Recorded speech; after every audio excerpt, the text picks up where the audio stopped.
ರಾಜ್ಯ ಕಾಂಗ್ರೆಸ್ನಲ್ಲಿ ಇನ್ನು ಟಿಕೆಟ್ ಅನೌನ್ಸ್ ಆಗೋದಕ್ಕೂ ಮೊದಲೇ ಅಸಮಾಧಾನ ಸ್ಫೋಟಗೊಳ್ತಾ ಇದೆ. ವೀಣಾ ಕಾಶಪ್ಪನವರು ತಮಗೆ ಟಿಕೆಟ್ ಸಿಗ್ತಾ ಇಲ್ಲ, ಮಿಸ್ ಆಗ್ತಾ ಇದೆ ಅನ್ನುವಂತ ಹಿನ್ನೆಲೆಯಲ್ಲಿ ಅಸಮಾಧಾನವನ್ನು ಹೊರಹಾಕಿದ್ದಾರೆ.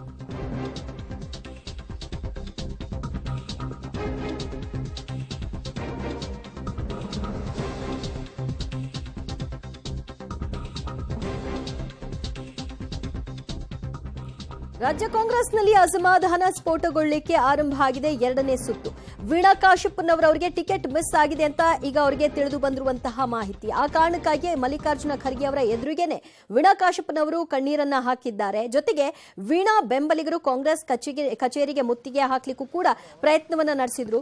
ಸೊ ಅವರಿಗೆ ಟಿಕೆಟ್ ಕೊಡಬೇಕು, ಯಾವ ಕಾರಣಕ್ಕೆ ಅವರಿಗೆ ಟಿಕೆಟ್ ಅನ್ನ ನಿರಾಕರಿಸ್ತೀರಿ ಅನ್ನುವಂತಹ ಕೂಗು ಕೂಡ ಅಲ್ಲಿ ವ್ಯಕ್ತವಾಗ್ತಾ ಇದೆ. ನೋಡ್ತಾ ಇದ್ರಿ, ಅವರು ಭಾವುಕರಾಗಿದ್ದಾರೆ. ನನಗೆ ಟಿಕೆಟ್ ಸಿಗುತ್ತೆ ಅಂತ ಬಹಳ ಉತ್ಸುಕರಾಗಿದ್ದೆ, ಆದ್ರೆ ಅದು ಮಿಸ್ ಆಗಿದೆ ಅನ್ನುವಂತಹ ನೋವನ್ನು ಅವರು ಹೊರ ಹಾಕಿದ್ದಾರೆ. ಬೆಂಬಲಿಗರಿಗೆ ಏನ್ ಹೇಳಿ ಅನ್ನೋದು ಅವರ ಪ್ರಶ್ನೆ.